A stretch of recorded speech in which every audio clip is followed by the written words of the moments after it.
So why did you freeze the money before those investigations wrapped? And I'm glad you pointed out that the circuit court then stopped what the district court was saying. So self-dealing and conflicts of interest, unqualified recipients, lack of sufficient EPA oversight. These were all concerns that we had.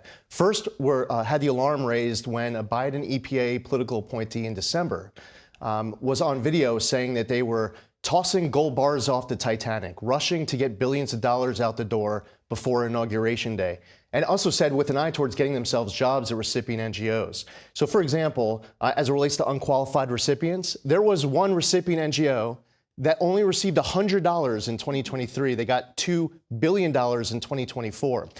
They also have in their grant agreement requirement to complete a training in 90 days called How to Develop a Budget. They were amending the account control agreements days before the inauguration, reducing EPA oversight. There's all sorts of questions that you can ask me as it relates to where this money goes, because the $20 billion goes through 8 pass-through entities. EPA isn't even a party to the account control agreements once it goes to the other entities, including many other pass-throughs. If you ask me what happens to that money, basic questions, $20 billion, I couldn't even provide answers to you.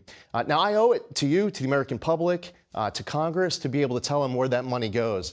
The idea that we're going to play along with tossing gold bars off the Titanic is something that I will not go along with. I have a zero tolerance for any waste and abuse. It is my duty to ensure that I'm an exceptional steward of tax dollars. It is my responsibility to make sure that we have more oversight of those funds.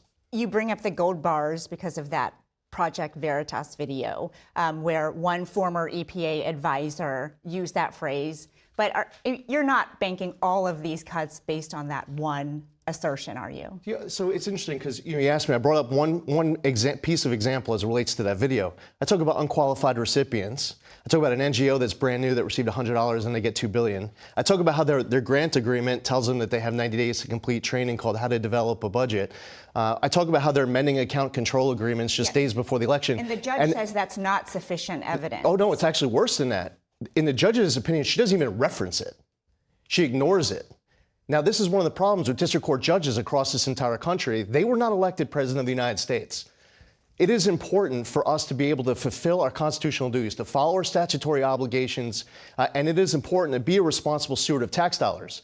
But what shouldn't happen is ignore all of the evidence and then just say there is no evidence.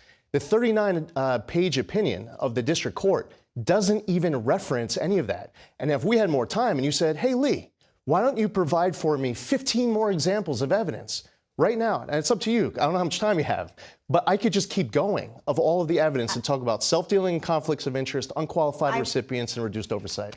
Administrator, I will get that from your team, and I appreciate it. We will also be watching that case as it unfolds closely. Thank you.